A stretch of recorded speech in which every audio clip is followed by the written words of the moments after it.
rotating universe, a universe where all the galaxies turn the same way, and where the geometry is such that you keep on going, living your life, and you come around and come back and can live it over again.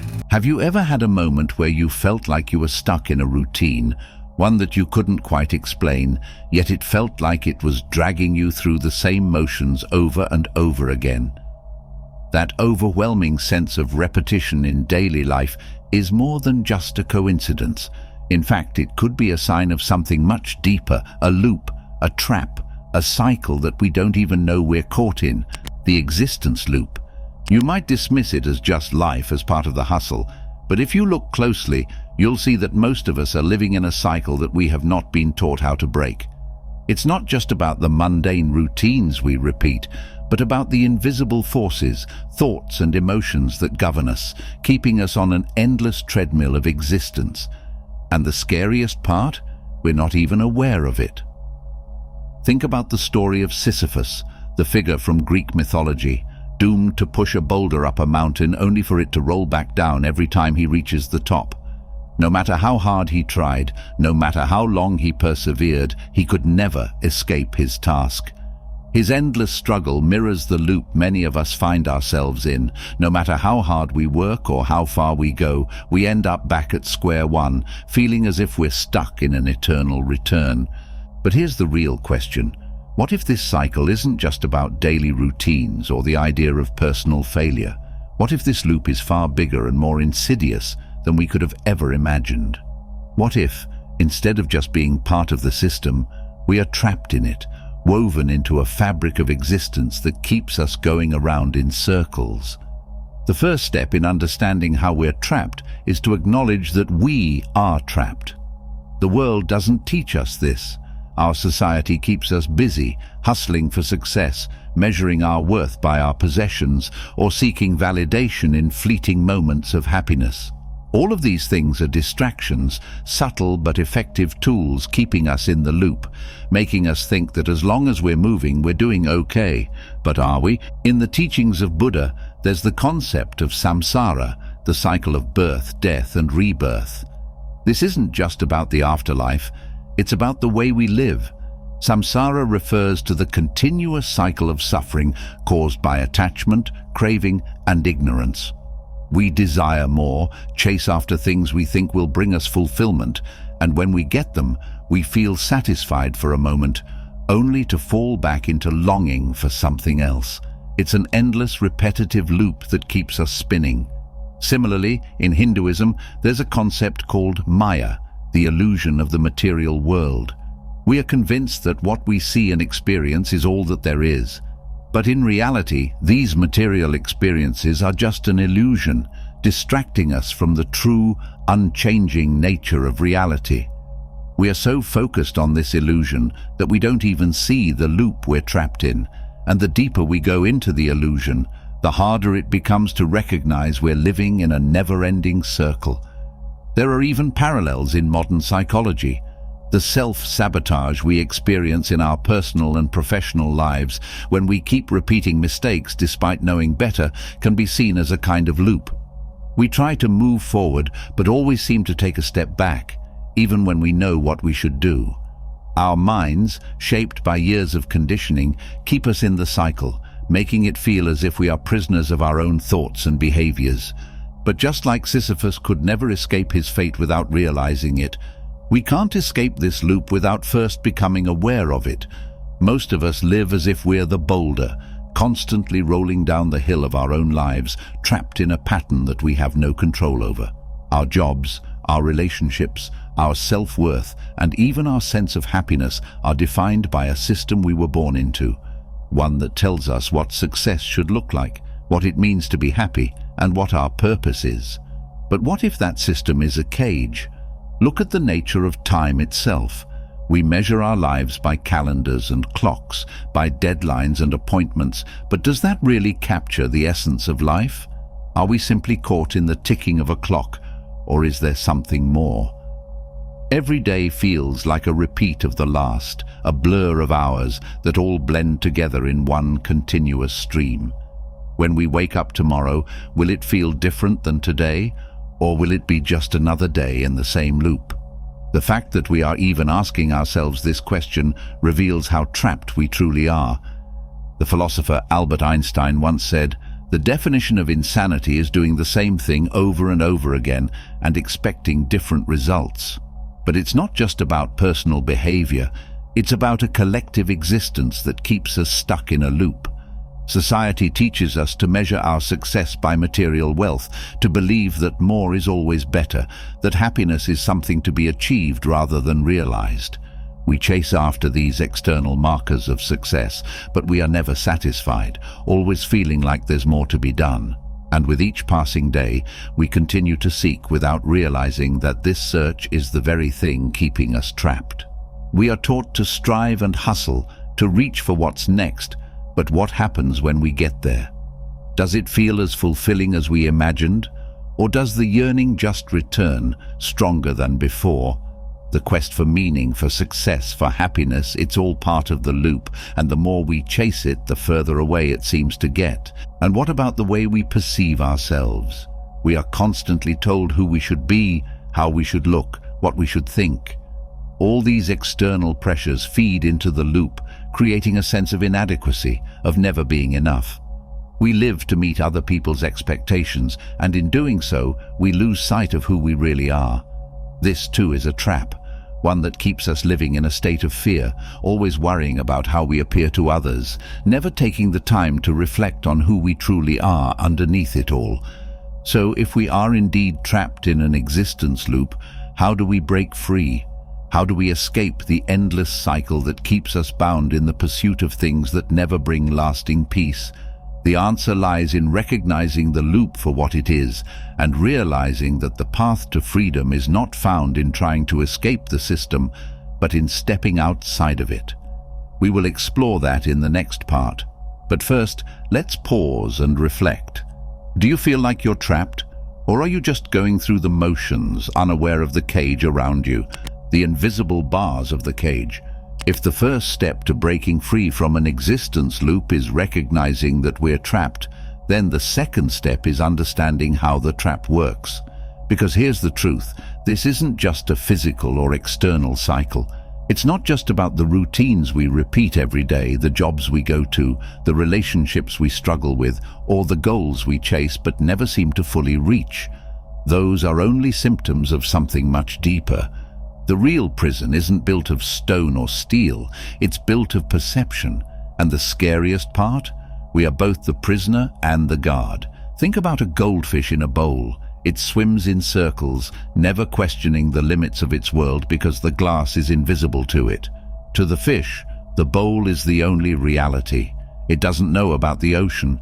It doesn't know that beyond the thin, clear walls of its world, there's something vast and limitless.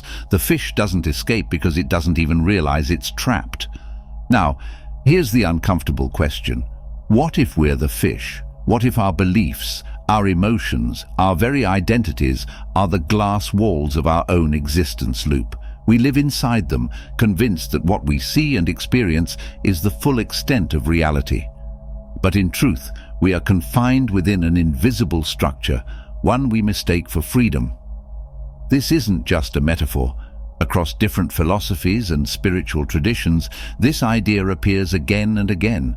In Hinduism and Buddhism, Maya is the illusion that keeps us trapped in samsara, making us believe that material existence is all there is. In Plato's allegory of the cave, prisoners are shackled in darkness, watching shadows on a wall, thinking that the shadows are reality, until one of them breaks free and realizes there's an entire world outside. We are those prisoners. The shadows on the wall are the illusions we accept as truth, our desires, our fears, our assumptions about what life is supposed to be. And the first illusion that keeps us trapped, the illusion of control. We like to think we are in control of our lives. We make plans, we set goals, we try to shape our futures. But how often do those plans fall apart? How often do we find ourselves pushed in directions we never intended to go? No matter how much we try to grip life, it seems to have a mind of its own. Yet we keep trying. We hold on to control so tightly that we don't realize it's controlling us. We spend our days trying to predict, to secure, to strategize, but in doing so, we become prisoners to our own need for certainty. And here's the painful irony. True freedom is not found in control. It's found in surrender. But surrender doesn't mean giving up. It means stepping outside the loop, seeing it for what it is, and realizing that much of what we stress over, what we fight for, what we believe defines us, is just another part of the illusion. Take fear, for example. Fear is one of the most powerful tools of the loop. It keeps us in line. It tells us what we can and can't do. Fear convinces us that we must chase success or we'll be failures, that we must please others or we'll be alone, that we must follow the rules even when they don't make sense or risk losing everything. But whose rules are these? Who told us what success is? Who taught us to fear failure, rejection, uncertainty? Most of our fears weren't born inside of us. They were given to us by society, by upbringing, by systems that rely on our compliance. And once we absorb these fears, they control us. They become the bars of the cage. So how do we break free? By questioning everything. Start with the simple things. Why do we wake up and immediately reach for our phones? Why do we work jobs we hate just to buy things we don't need? Why do we measure our worth in money, titles, or social validation? Why do we tell ourselves that happiness is always in the future, after we get the promotion, after we find the right partner, after we accomplish some distant goal? Because the loop wants us to think that way. The moment we stop and truly question these patterns, something strange happens. The illusion starts to crack. We begin to see that the things we thought we had to do were never real obligations at all. The fears that kept us in place were never truly ours. The desires we were chasing weren't coming from within, but were planted there by forces outside of us. And once we see the illusion for what it is, we gain power over it. Imagine waking up one morning and realizing that nothing outside of you defines you. Not your job, not your possessions, not other people's opinions.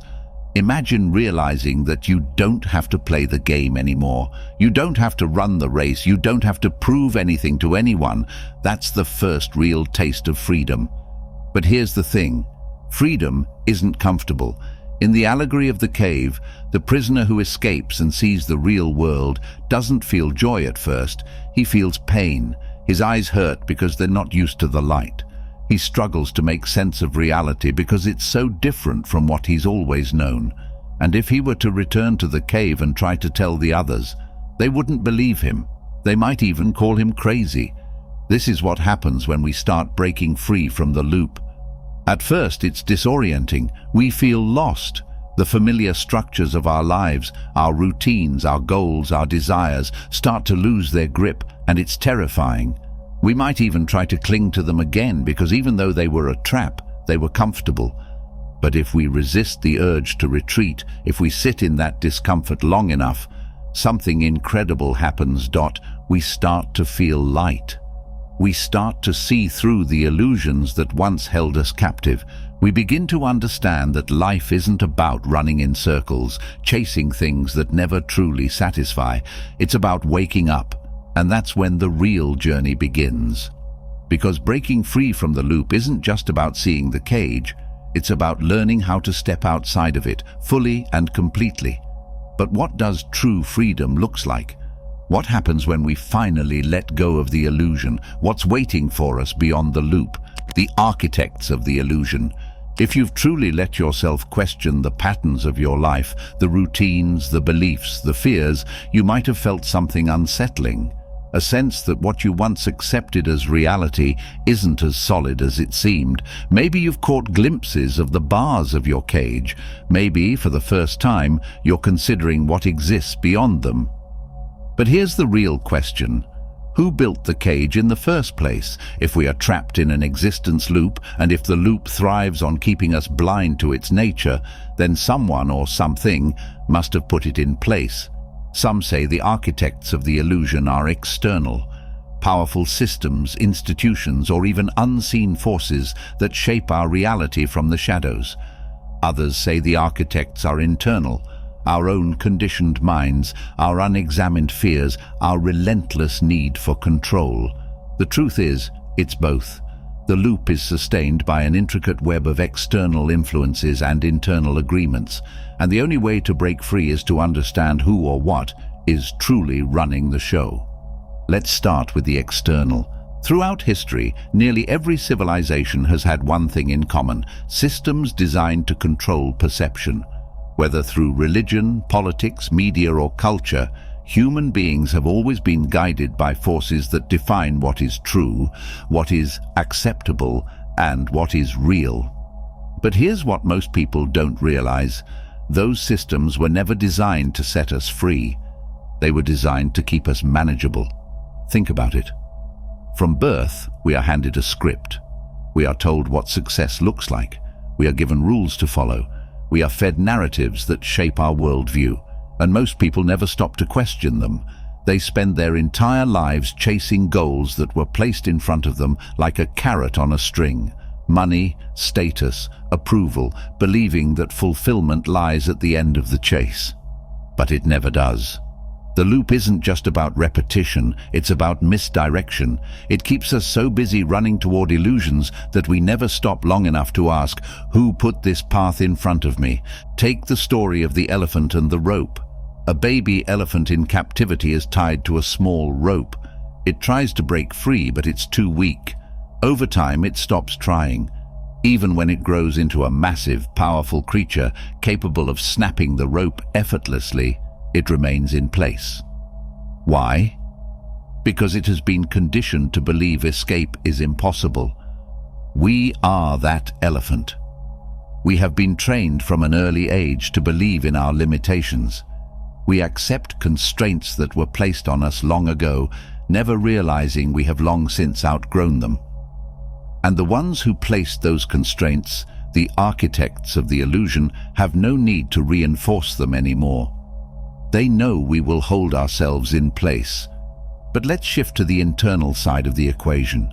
Even if the world around us is designed to keep us in the loop, the truth is, none of it would work if we didn't agree to it. The external control mechanisms are only as strong as our belief in them, and that's where the real trap is set. The mind is the greatest prison of all. Most people live as prisoners of their own thoughts. Their minds constantly replay past mistakes, project future fears, and construct identities based on past experiences. But here's what few realize: those thoughts are not them. Have you ever stopped and observed your own mind? Not thought about it, but watched it like a silent observer? If you have, you might have noticed something strange. The mind never stops. It chatters endlessly, like a radio that can't be turned off. It jumps from one worry to the next, one desire to the next, one memory to the next, never resting. This is by design.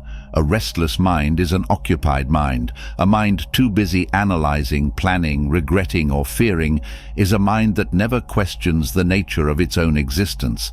The mind itself is the loop, and as long as we are fully identified with it, we remain trapped. So how do we break free? First, we must recognize that we are not our thoughts. In many spiritual traditions, from Zen Buddhism to Advaita Vedanta, there is a recurring idea: the real you is not the voice in your head, it is the awareness behind the voice.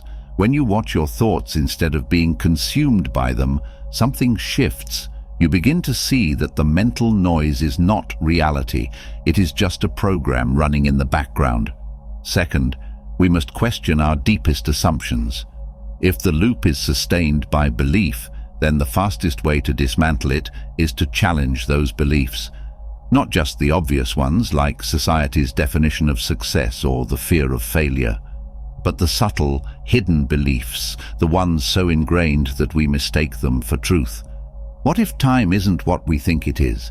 What if our memories are not fixed realities, but shifting stories? What if the self, the identity we cling to, is just another construct, another illusion designed to keep us locked inside the loop? The deeper we question, the more the illusion unravels. And that is why most people don't escape, because true freedom is terrifying. Imagine stepping outside of everything you've ever known.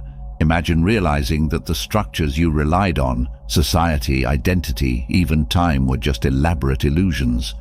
At first, the mind panics. It wants to return to familiar ground.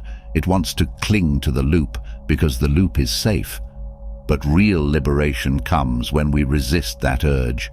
In the story of the Buddha's awakening, after years of searching for truth, he finally sat beneath the Bodhi tree and faced every illusion, every fear, every deception his mind could throw at him. And instead of fighting them, he simply saw them for what they were, illusions. The moment he did, they lost their power. This is the path to escaping the loop, not fighting it, not resisting it, but seeing through it. When you see the illusion clearly, it starts to dissolve. Because escaping the loop isn't just about dismantling the illusion, it's about discovering what reality looks like beyond it. If the loop is a prison, where is the exit? The door was never locked. Most seekers make a fatal mistake at this stage. They assume that escaping the loop requires effort, that freedom is something to be attained through struggle, discipline, or years of spiritual practice. They believe they must fight against their conditioning, wage war against their ego, or raise their vibration to unlock some cosmic gateway. But this assumption is part of the illusion itself. Because here is the truth. The door to the cage was never locked. This is what the great sages, mystics, and enlightened beings across history have tried to tell us. Liberation is not something we achieve. It is something we remember. We are not trapped because of chains. We are trapped because we believe we are trapped. The moment you see through the illusion, the moment you stop playing the game, the loop collapses. But stopping the game is harder than it sounds. There is an old Zen story about a man being chased by a tiger. As he runs, he reaches the edge of a cliff. Desperate, he grabs onto a vine and dangles over the abyss. Above him, the tiger snarls. Below him, another tiger waits. Then he notices a single ripe strawberry growing from the cliffside. He plucks it, puts it in his mouth, and tastes it fully. "Ah," he says, "delicious." To most people, this story makes no sense. But for those who have begun to see the illusion, its meaning is profound. The man realizes that there is no escape from death, no escape from the loop of existence as long as he is identified with the mind and body. And so, instead of struggling, instead of fearing, he does something radical. He lets go. He surrenders completely to the present moment, to the experience of what is. And in that surrender, he is free. This is what makes breaking free so difficult, not because the door is locked, but because we are afraid to walk through it. To escape the loop, you must be willing to lose everything you thought was real. Your attachments, your identity, your deepest assumptions about existence, and that is terrifying. Your mind will resist. It will try to pull you back with thoughts like, "But if I let go, won't I lose myself? If I stop chasing, won't I disappear? If I stop believing in this world, what's left?" These fears are the final defense mechanisms of the loop itself. The illusion does not want to be seen for what it is, because the moment you see it clearly, it vanishes, seeing through the last veil. There is a moment in every true spiritual awakening where the seeker comes face to face with nothingness, when everything they thought was real dissolves. This moment has been described in countless traditions. In Buddhism, it is called sunyata, the void. In Christian mysticism, it is called the dark night of the soul. In Hinduism, it is the realization of Maya, the great illusion. And it is here, in this space of pure emptiness, that the real question emerges. If everything I believed was an illusion, then who am I? This is where words fail. Because the answer is not something that can be spoken. It is something that must be experienced. Some call it awareness, some call it presence, some call it the divine, the formless, the eternal consciousness. But it is not something separate from you. It is you. It has always been you. It is the part of you that has been watching all along, behind the thoughts, behind the fears, behind the dream of self. When you realize this, when you truly see it, everything changes. The loop no longer has power over you because you understand that you were never inside it to begin with. So what happens after this realization? What happens when you see through the illusion? Do you disappear? Do you transcend into some higher plane of existence, living outside the loop? No, you remain here, but nothing is the same. The difference is subtle but profound. Before, you were bound by the loop, controlled by fear, chasing illusions. Now you see the game for what it is. You can still play, but you are no longer played by it. This is what the enlightened beings of the past have tried to teach. Not to escape reality, but to see it clearly. Not to reject the world, but to move through it with awareness. To laugh at the game, to play freely, to experience life without being enslaved by it. Imagine for a moment that you are in a dream, a vivid, convincing dream, and then, suddenly, you become lucid. You realize that everything around you is part of the dream, but you also know that you are safe, that nothing can truly harm you. What would you do? Would you keep running from illusions, or would you finally live? This is the key to freedom. You do not need to escape life. You only need to wake up within it. And once you do, the loop can no longer trap you, because the only thing it ever had power over was the version of you that believed in it. But there is still one final step. What happens after awakening? Walking through the illusion, realizing the illusion is not enough. This is where many seekers stumble. They believe that seeing the illusion will instantly set them free, that the moment of realization is the final step. But it isn't. In fact, this is where the real test begins. Because even after awakening, you must still exist in the world. You must still move through the illusion, interact with people, make choices, experience pain and joy. So how do you do this without being pulled back in? How do you live in the world without falling asleep again? This is the part of the journey that most spiritual traditions refer to as integration. It is the difference between having a moment of insight and truly embodying it, between knowing the truth and actually living it. And the first thing you must understand is this: just because you see the illusion doesn't mean it stops trying to control you. Imagine that you have been underwater your entire life, believing that the ocean floor was all there was. Then, one day, you swim to the surface and take your first breath of air. The world above the water is stunning, vibrant, limitless. You realize that the ocean was never a prison, it was just all you knew. But now comes the hard part. You still have to dive back down, because your life, your relationships, your responsibilities, they are all beneath the surface. And the moment you go back under, the familiar weight of the water surrounds you again. The deep pulls at you. The currents try to carry you away, and worst of all, everyone else is still living as if the ocean floor is all that exists. This is how the loop functions. The illusion does not vanish just because you've seen through it. The world still operates on its rules. People still believe in it. Society still reinforces it at every turn. And if you are not careful, you will get pulled back in, lulled back to sleep, just like a lucid dreamer who forgets they are dreaming. So how do you stay awake? The ancient Taoists had a phrase, Wu Wei. It means effortless action, or moving with the flow of existence instead of against it. Those who have truly awakened do not fight the illusion, nor do they try to escape it. Instead, they learn to dance with it. They understand that life is still a game, but now they are playing consciously. Before, they were chess pieces being moved by unseen hands, reacting to external forces without awareness. But now, they are the players. They can move freely. They can choose how to engage, when to act, when to step back. This is the secret of true freedom. Freedom is not about rejecting the world, it is about no longer being bound by it. You can still participate in society, you can still have relationships, jobs, ambitions, but you do so with the awareness that none of it defines you. You do not cling to it, you do not get lost in the illusion of control. You do not fall back into the old traps of fear and attachment. Instead, you flow. You move through the dream with awareness, knowing it is a dream. You engage with people knowing they are still asleep, but you do not judge them for it.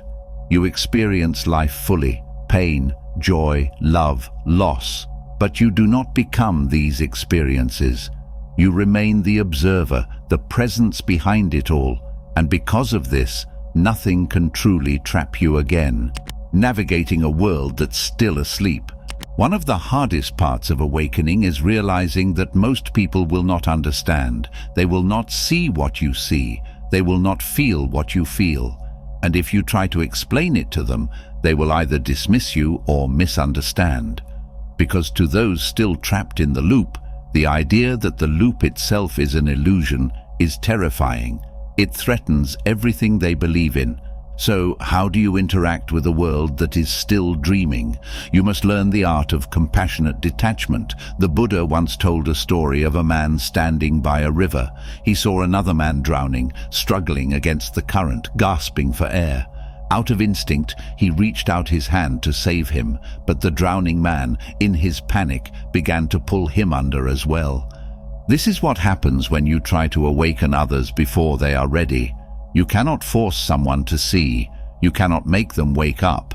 If they are not yet ready, they will resist. They will cling to their illusions, and in doing so, they may try to drag you back down with them. This is why true masters never try to convince anyone.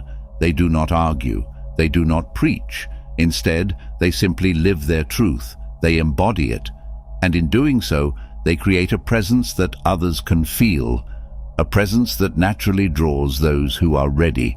This is why the greatest spiritual teachers throughout history rarely gave direct answers. Instead, they spoke in parables, in riddles, in silence. They knew that true understanding cannot be given, it must be discovered. And so, as you move through this world, you must learn to do the same. You offer wisdom only when asked. You extend a hand only when someone is ready to take it, and above all, you remain anchored in your own awareness, refusing to be pulled back into the dream, the final illusion, the self. But there is still one final trap. Even after seeing the illusion of the world, even after learning to navigate it, there is still one thing that can keep you bound: the belief in yourself, not your body, not your mind, but the deep fundamental belief that there is still a you who is separate from everything else. This is the final veil, the last illusion. Because the ultimate truth, the one that dissolves the loop entirely, is this: you were never separate to begin with. The entire game, the entire struggle, was always happening inside the mind of the dreamer, and the dreamer is not you. The dreamer is existence itself. There is no you and the world, there is only awareness, and when this final illusion collapses, something incredible happens. You do not vanish, you do not lose yourself. Instead, you become everything. You are no longer just a player in the game. You are the game itself, the ocean and the wave, the dreamer and the dream, the infinite experiencing itself through every moment, every breath, every life.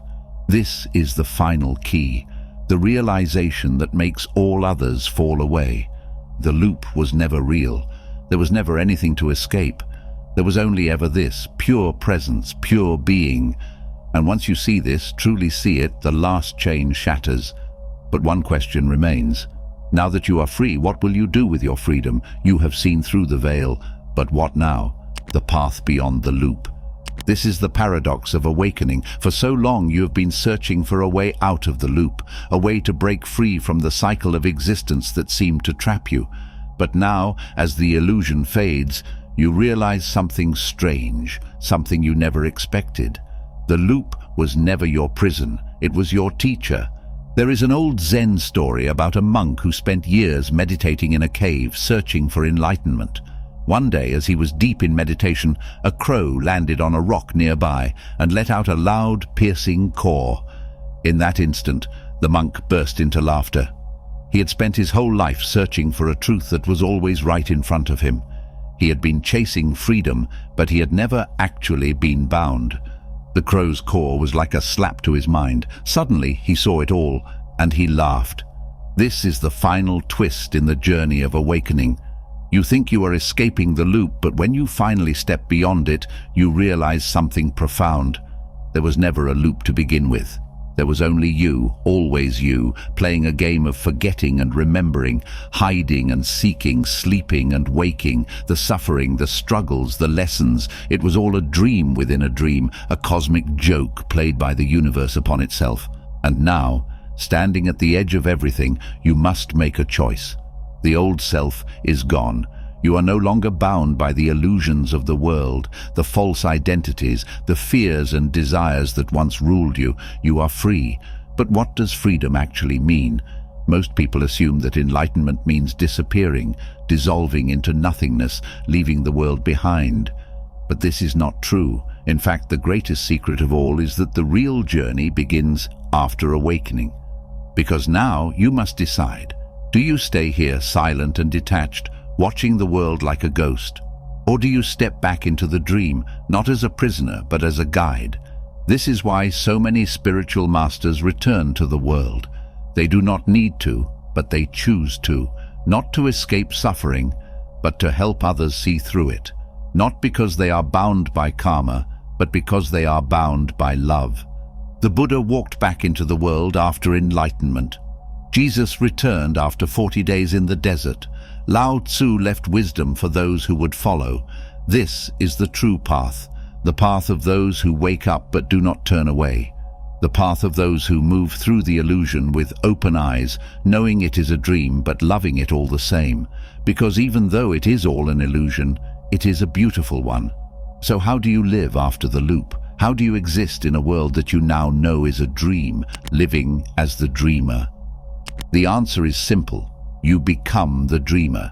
Instead of being lost in the illusion, you begin to shape it. You move through life with grace, not because you need anything from it, but because you enjoy the dance. You love freely, not because you seek completion, but because love is your natural state. You act with purpose, not because you fear death, but because creation is your birthright. You become light, a presence that transforms everything around you, not because you try, but because it is who you are. There is nothing more to seek, nothing more to escape, nothing more to achieve. You have always been free, but now you finally know it. And in that knowing, a strange and wonderful thing happens. The world, which once seemed like a prison, now appears as a playground. The people who once seemed like strangers now feel like reflections of yourself. The suffering, which once seemed unbearable, now reveals itself as a teacher. And suddenly you understand why you came here in the first place, not to escape, not to win, but to experience, to live. And so the loop does not end, it transforms. And you, the awakened one, walk back into the dream, not as its prisoner, but as its creator. I hope you enjoyed this video. If you did, feel free to subscribe to the channel. Thanks for watching.